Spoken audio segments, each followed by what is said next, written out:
Okay, today we're going to be going over my top 10 best winter designer fragrances for the year moving into 2025.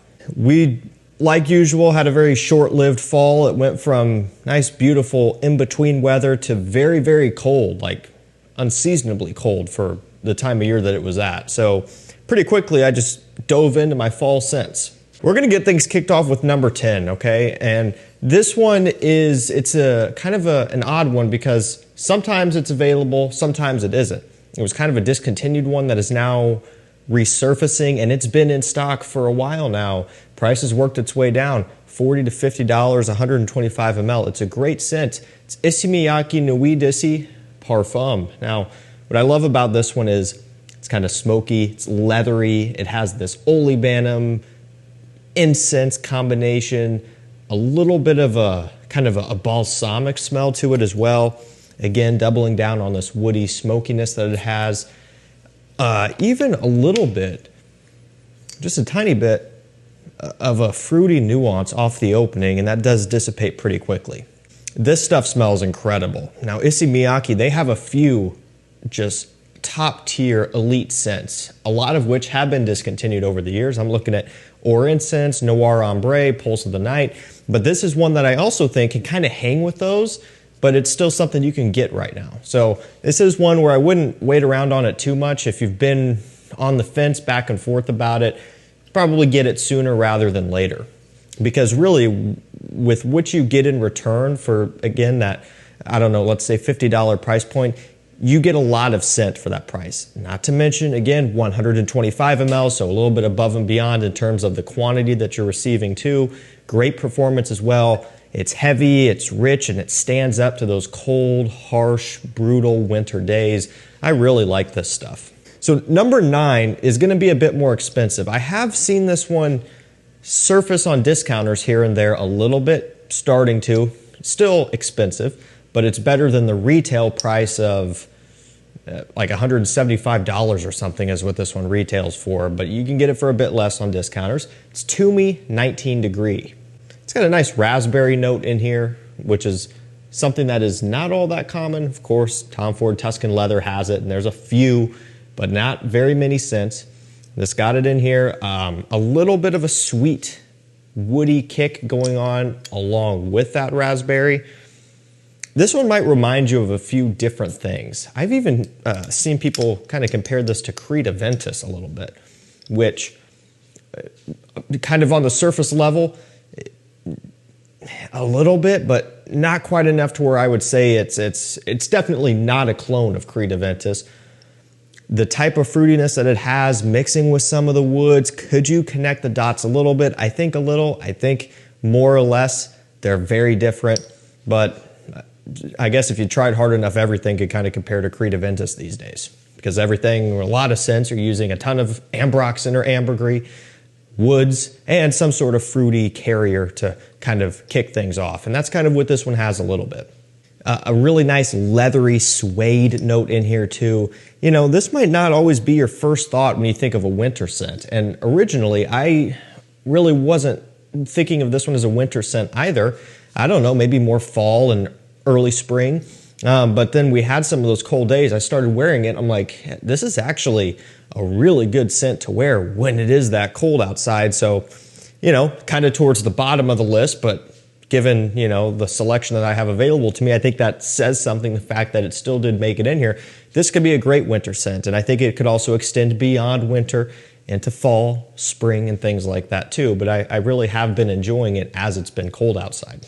Number 8, we have Le Male Les Parfums. Really needs no introduction. I mean, none of them do. Ultramale, Elixir, none of them. This one, you know, it could go either way. I mean, it could go with any of those three, Ultramale, Elixir, or Le Male Les Parfums.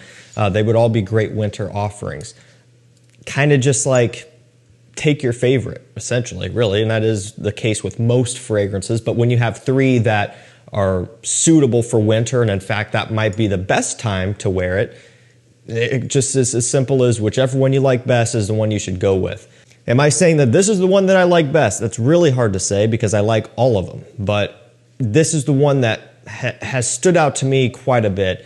Again, Elixir, it's new, it's fresh, it's in everybody's mind. Also a great winter scent. And of course, I'm gonna wear that one in winter as well. It just wouldn't make sense to include two of them in the video, taking up 2 spots.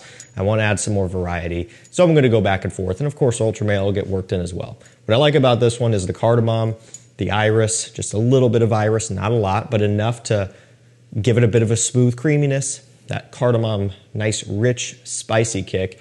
And then of course the lavender, the vanilla, which kind of smooths things out a little bit. You know, I find it to be just a lot more mature than the original and Ultra Male. And, you know, really, this and Elixir are 2 of the most mature scents within the lineup. And that's saying something, and they've come a long way. It's got great performance. Prices, you know, it's come down, right? It's still on the more expensive side, more premium end. Again, 125 ml for these, or a lot of times you can get the big 200 ml bottles for a price that also makes sense when you factor in price per milliliter, how much extra you're getting for not a ton more. Something to consider as well if you're gonna wear it a lot. Breaking into number 7, we have Gentleman Reserve Privé. So also on the topic of iris, this one has it, but it's more pronounced here. So with that, you're also getting a chestnut note and a nice whiskey note. And of course, you know, a tonka bean and vanilla and all that stuff. And those kind of fall over from the eau de parfum and you know, a lot of the others in the line as well. But I'm telling you, man, this is just, out of all of the ones in the Gentleman line, to me, this is the best. Just no other way around it, you know? And I would imagine that they've already got something else in the works. Maybe we'll get it soon, next year, probably obviously too late now, this year.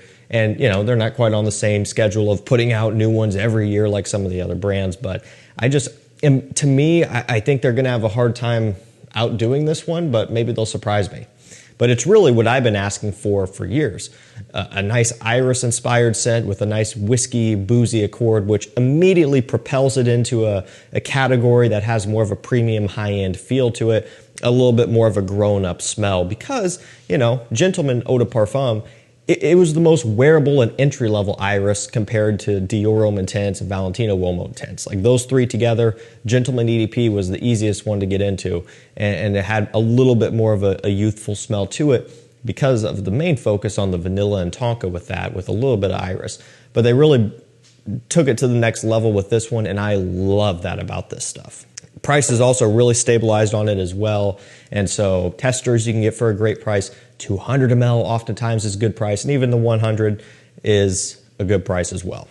And number 6, we have Stronger With You Absolutely by Emporio Armani. Also another one that is just, I mean, very popular. It's by far the most popular within the lineup, and to me it's the best. It's just, it makes the most sense. It's not as hard to get compared to a lot of the exclusive editions, which are also good. Tobacco, leather, amber, oud, they're all really good. But again, a little bit more of a premium, sometimes a little bit harder to get.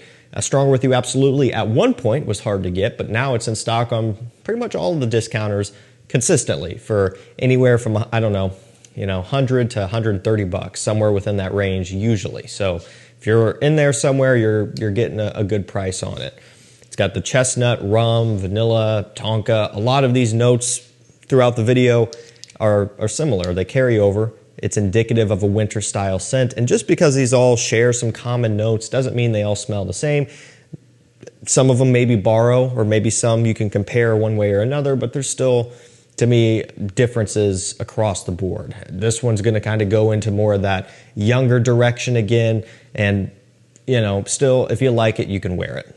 Okay, breaking into the top 5, this is where it always gets challenging. It's hard enough to narrow it down to 10, but then the ranking, especially as you get into the top 5 and the top 3, is increasingly more challenging. And so really don't put a ton of weight on the order of these. Just the fact that they made it this far is good. And the order could change tomorrow depending on just what mood I'm in and what I want to wear. But this is just where it sits right now. Number 5, Mercedes-Benz Club Black.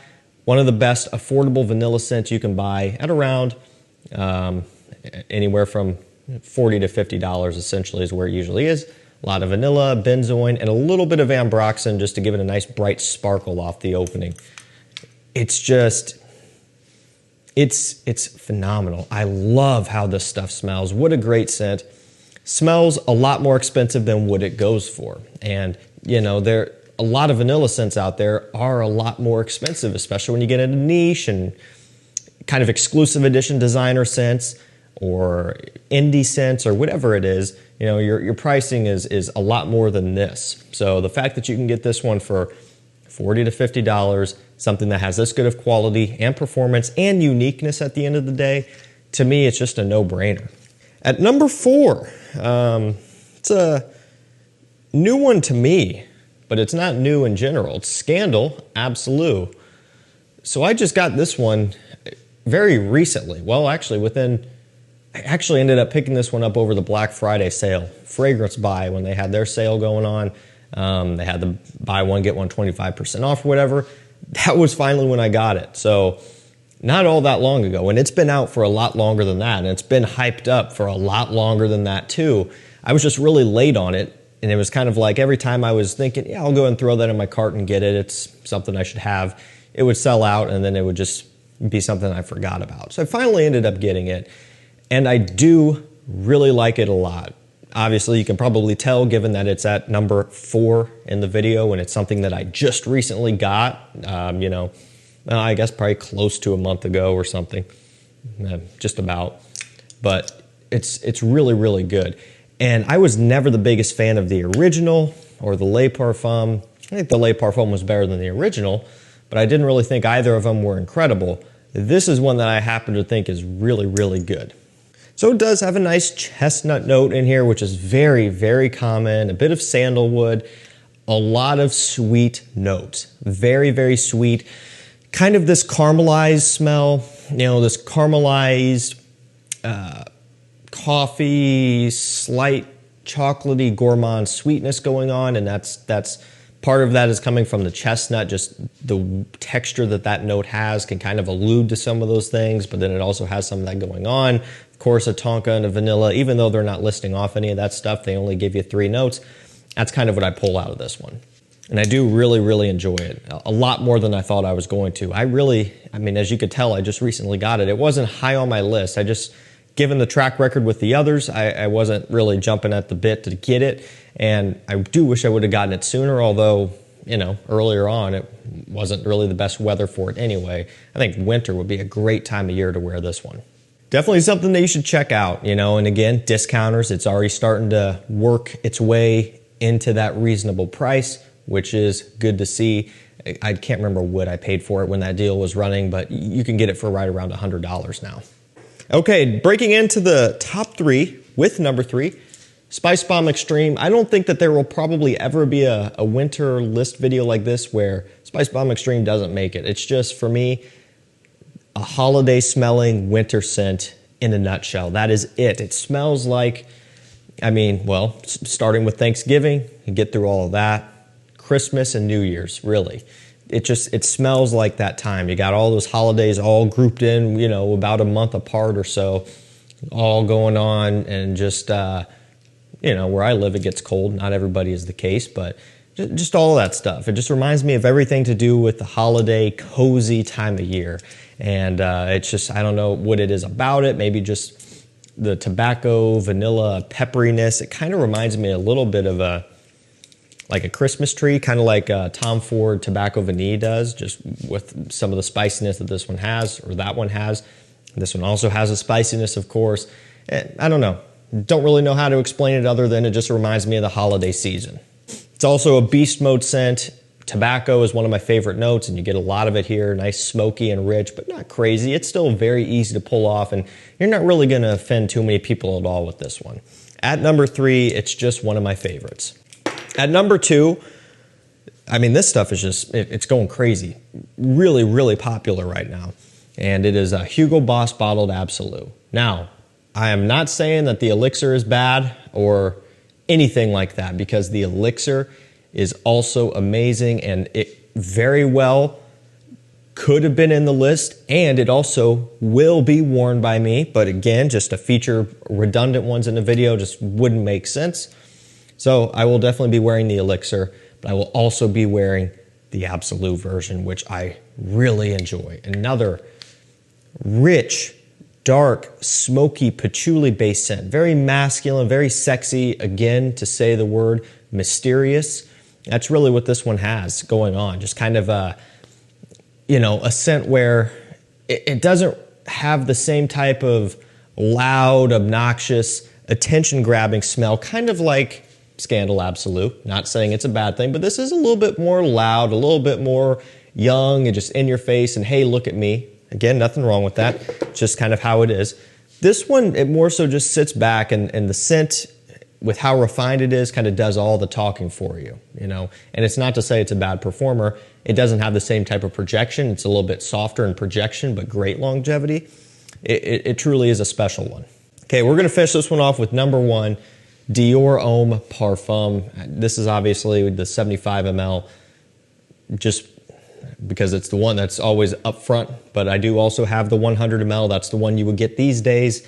That is the one that is well, you know, the only one you can get, and they're about the same. They're just about identical. There's no reason to go down and track down the old ones. Dior Homme Parfum also needs no introduction. It's expensive. I mean, it's the most expensive scent in this video, even talking discounter price. You know, 170, 170 is usually about what it is. Not often does it go over that. Sometimes you can get it for 160. I think I've even gotten it from FragranceNet for like 140 here recently, but it always sells quick. And then when it came back in stock after, they raised the price to 160. So that's kind of what you're expecting to pay, you know. It is what it is. Now there are clones. FOMO, Gary's Den, great clone. Great one to go for. Just this DNA in general for me is number 1. The leather with the iris and the oud and rose combination, which normally I'm not a fan of. I'm not a fan of oud and rose, but in this instance, I love it. I love how it all blends together. What a great scent. Beast mode performance. Winter is the time to wear it. Spring, it's too warm, too sunny primarily for me, for my personal preference. Fall is still a little bit warm usually for it. And then of course summer is no chance. But those gloomy winter days, which is what most of our winter days are, where it's just below freezing temperatures, Dior Homme Parfum is the one to go with. Alrighty guys, that's gonna do it for me. My top 10 winter designer fragrances for this year moving into next year. These are what I have not only been wearing currently, but will continue to wear as we move on. And it's only gonna get colder from here too. We still got January and February, which is usually pretty miserable. So that's fun. Let me know down below in the comments what are some of your winter scents that you've been wearing and that you're looking forward to wearing. And that's going to do it for me. Thank you guys so much for watching. Stay safe, stay healthy. We'll see you tomorrow with another one. Take care.